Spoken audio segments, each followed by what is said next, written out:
بسم اللہ الرحمن الرحیم۔ کل آخرکار شہباز گل سے ہسپتال میں ملنے کا موقع ملا۔ کافی دنوں سے آپ کو پتہ ہے کہ صبح تک ہم ہسپتال کے سامنے بیٹھے رہتے، لیکن ملاقات کی اجازت نہیں تھی۔ کورٹ بھی جب وہ پیشی کے وقت بھی کوشش کی، لیکن اس وقت بھی ملنے نہیں دیا گیا، اور ان کے اوپر تو تشدد ہوا تھا۔ ان سے جس انداز سے سوال ہو رہے تھے، ان کے صحت کے حوالے سے جو سوالات جنم لے رہے تھے، جو خدشات تھے، تو کافی سوالات ہمارے ذہنوں میں بھی تھے اور کافی خدشات تھے۔ کل اللہ کا شکر ہے کہ کورٹ کے حکم پہ میں شہباز گل سے ہسپتال میں ملا اور کافی دیر تک میری ان سے ملاقات ہوئی۔ جو چیزیں وہاں پہ میں نے دیکھی، جو ان کے ساتھ ڈسکشن ہوئی، اس کی تفصیلات بتانے سے پہلے میرے پاکستانیوں میں آپ کو بتاؤں کہ جو ان کے صحت کے حوالے سے اور ان کے تشدد کے حوالے سے جو گفتگو اور جو باتیں ابھی تک ہم سن رہے تھے، وہ کچھ بھی نہیں ہے جو شہباز گل کے اوپر تشدد انہوں نے کیا ہے۔ بڑے بے دردی سے، بڑا ظلم اور بڑے مطلب کوئی بھی معاشرہ اس کی اجازت نہیں دیتا، کوئی بھی قانون اس کی اجازت نہیں دیتا۔ ایسا لگتا ہے کہ یہ تشدد کر رہے ہیں یا کروا رہے ہیں، وہ خود کو آئین اور قانون سے بالاتر سمجھتے یا سمجھتے کہ یہاں پہ جنگل کا قانون ہے۔ تو میرے پاکستانیوں کو میں بتانا چلوں کہ آپ سب آواز اٹھائے، اور تمام جتنے بھی انسانی حقوق کی تنظیمیں، صحافی ہیں، وہ ان کے لیے آواز اٹھائے، کیونکہ ان کو بہت زیادہ تشدد کا نشانہ بنایا گیا ہے۔ دوسری بات، صحت کے حوالے سے ہم سنتے تھے، کوئی کہتا ہے کہ نہیں میڈیکل رپورٹس ٹھیک ہے، کوئی اور گفتگو کر رہے ہیں۔ ان کی جب کل میں نے حالت دیکھی، اور وہاں پہ حسان یازی بھی موجود تھے، جو ہمارے وکیل ہیں شہباز گل کیس میں پیش ہوتے ہیں فیصل وغیرہ کے ساتھ، وہ بھی موجود تھے۔ ان کو سانس کی شدید تکلیف ہے، ان کے پھیپھڑے کام کرنا تقریباً چھوڑ گئے ہیں، اور اس طرح ان کے جسم پہ تشدد کے جو نشانات ہیں، ان کو بڑے ایشوز کا سامنا ہے۔ اور بے دردی دے کے کہ جب پرسوں رات ان کو بلایا گیا، اسپتال لایا گیا، تو اس وقت سب کو اس لیے ملاقات سے منع کیا جا رہا تھا کہ شہباز گل سے ملنے کی اجازت اس لیے نہیں دی جا سکتی کیونکہ ان کی ٹریٹمنٹ ہو رہی ہے۔ لیکن ہمیں ملنے کے بعد پتہ چلا کہ جیسی رات کو جب ان کو اسپتال لایا گیا، اس کے بعد کوئی بھی ڈاکٹر کو اندر نہیں آنے دیا گیا۔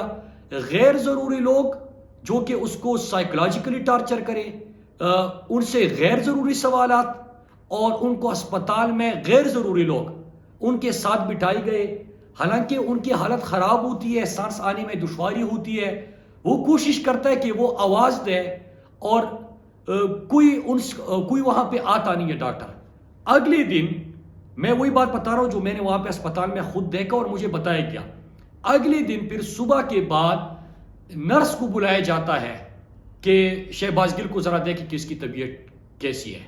تو یہ ایک ظلم یہ اسپتال کے اندر بھی کر رہے ہیں۔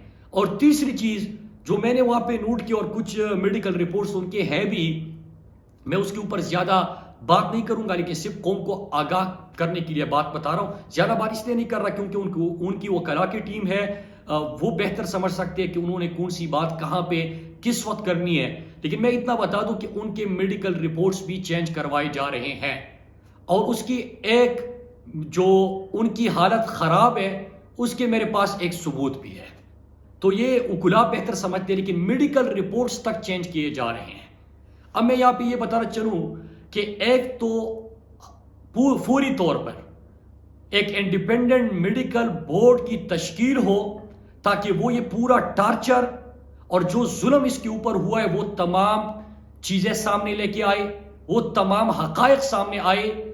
نمبر 2 کہ ان کے جو صحت کے حوالے سے جو اس وقت صورتحال ہے، اور جو ہمیں تشویش ہے، اور جو ہم نے ملاقات کے بعد شہباز گل کو جس حالت میں دیکھا ہوا ہے، شاید میں وہ اس انداز سے ایکسپلین نہیں کر سکتا، لیکن میں اتنا بتا دوں کہ ان کی صحت بالکل بھی ٹھیک نہیں ہے، وہ انتہائی کریٹیکل سچویشن میں ہے۔ ان کو سانس کی تکلیف ہے، ان کے پھیپھڑوں کا مسئلہ ہے، ان کے جسم پہ تشدد کے نشانات ہیں۔ تو اس کے حوالے سے بھی یہ جواب دیا جائے کہ ان کے بہتر ٹریٹمنٹ دی جائے، انڈیپینڈنٹ میڈیکل بورڈ تمام شواہد کو سامنے لانے کے لیے اس کی تشکیل کی جائے۔ اور تیسرا یہ کہ یہ سوال بھی پوچھنا چاہیے، اور پوچھیں گے، ہم تو پوچھیں گے، عدالت میں بھی پوچھنا چاہیے کہ یہ کس کے کہنے پر، کس قانون کے تحت اس کے اوپر اتنا تشدد کیا گیا۔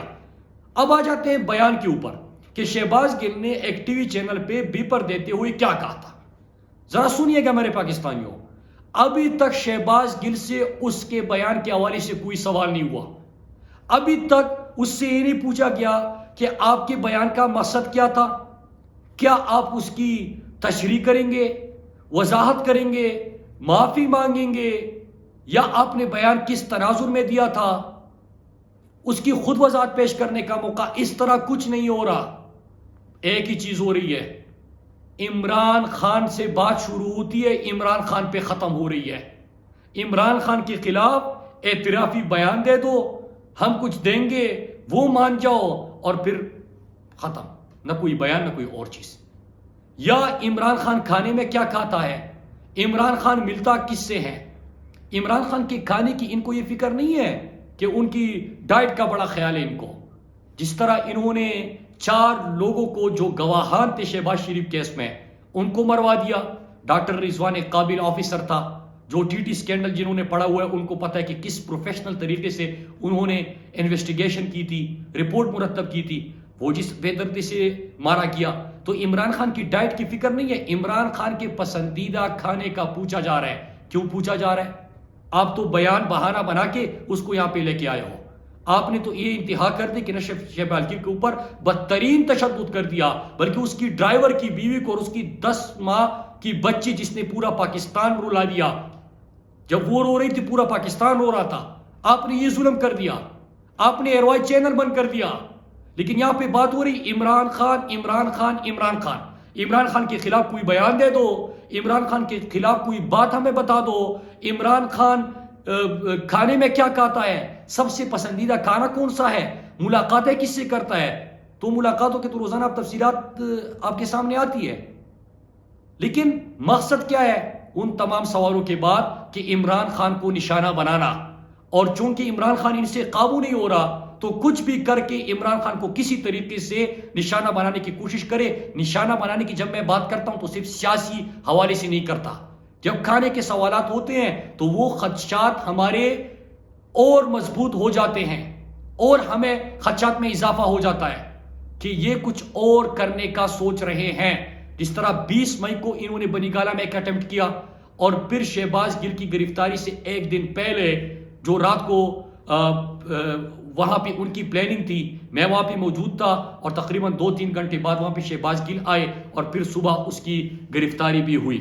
ایک اور چیز بھی میں پاکستانیوں کو بتاؤں کہ سوالات سے ایک اور چیز واضح ہوتی ہے کہ پارٹی میں 3 اور نام ہے جن کو نہ صرف اٹھانے کی بلکہ ان کو عبرت کے نشان بنانے کی بھی بات ہو رہی ہے.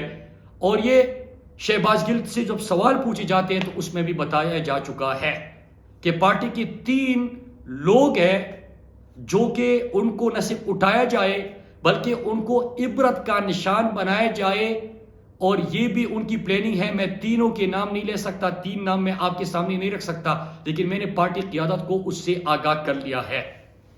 اب میرے پاکستانیوں, میں آخر میں ان چیزوں کو, آپ نے دیکھا کہ میڈیکل رپورٹ چینج ہو رہی ہے, صحت انتہائی کرٹیکل سچویشن میں ہے. وہ تشدد جتنا آپ نے سنا ہے اور ہم نے سنا تھا, زمین آسمان کا فرق ہے. جو آپ نے سنا ہے اتنا زیادہ ان کے اوپر تشدد ہوا ہے. جو اس کی حالت ہے جتنا آپ دیکھ رہے ہیں یا آپ کو بتایا جا رہا ہے, اس سے کئی گنا زیادہ شہباز گل کے ساتھ جو انہوں نے ظلم کیا ہوا ہے ان کی حالت بری ہے. پھر سوال بیان کے حوالے سے نہیں پوچھے جا رہے عمران خان, پھر 3 پارٹی کے اور لوگ ہیں جن کو یہ نشانہ بنانے کا سوچ رہے ہیں, اور عبرت کا نشان بنانے کا انہوں نے کہا ہوا ہے کہ ہم بنائیں گے. اور یہ شہباز گل سے سوالوں میں بھی واضح ہے.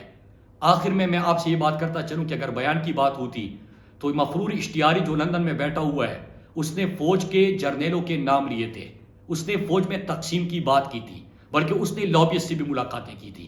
کیلیبری فونڈ, خواجہ آصف, جاوید لطیف, یہ فضل الرحمان, ان کے بیانات انتہائی خطرناک ہیں.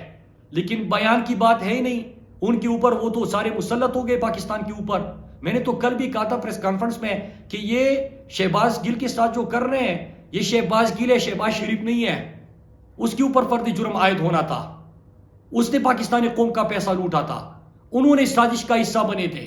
لیکن آپ نے جن کے اوپر غداری کے الزامات تھے، جنہوں نے لابیس سے ملاقاتیں کی، جنہوں نے مودی سے چھپ کے ملاقاتیں کی، جنہوں نے کہا کہ فوج تو بہت بری ہے، نواز شریف بہت اچھا ہے، پھر اداروں کے اندر تقسیم کی باتیں کی گئی، وہ سارے جو ہے وہ پھر رہے ہیں، وہ حکومت کر رہے ہیں، اور جو بھی محب وطن پاکستانی ہے، عمران نیاز خان کا پروگرام بند کر دو، تشدد کر دو، ارشد شریف کو پہلے ایف آئی آرز کرو، پھر اس کو جان سے مارنے کی کوئی پلاننگ کر دو، پھر اس کے بعد معید پیرزادہ، ایاز امیر صاحب، سمیع ابراہیم صاحب، ان لوگوں کے اوپر تشدد کرو۔ مقصد ایک ہے کہ عمران خان آپ سے قابو نہیں ہو رہا، عمران خان نے سازشوں کے باوجود پاکستانی قوم کی مدد سے 17 جولائی کو آپ کو شکست دے دی۔ عمران خان پاکستان کی حقیقی آزادی کی جدوجہد کر رہا ہے، وہ جو تحریک لے کے گیا ہے وہ سیاسی بیانیے سے اور وہ سیاست سے کہیں بالاتر ہے۔ وہ پاکستان کے اصل مقصد، اصل نظریے، پاکستان کا مطلب کیا، لا الہ الا اللہ، پاکستان کسی کی غلامی نہیں کر سکتا، پاکستان اللہ کے سوا کسی کے سامنے جھک نہیں سکتا، پاکستانی کسی کے سامنے نہیں جھک سکتے، یہ نظریہ ہے، یہ تحریک ہے، اس کو آپ روک نہیں سکتے۔ عمران خان آپ سب سے بڑے لیول کا بندہ ہے، یہ آپ سے قابو نہیں آنے والا۔ آپ سب کا بہت بہت شکریہ۔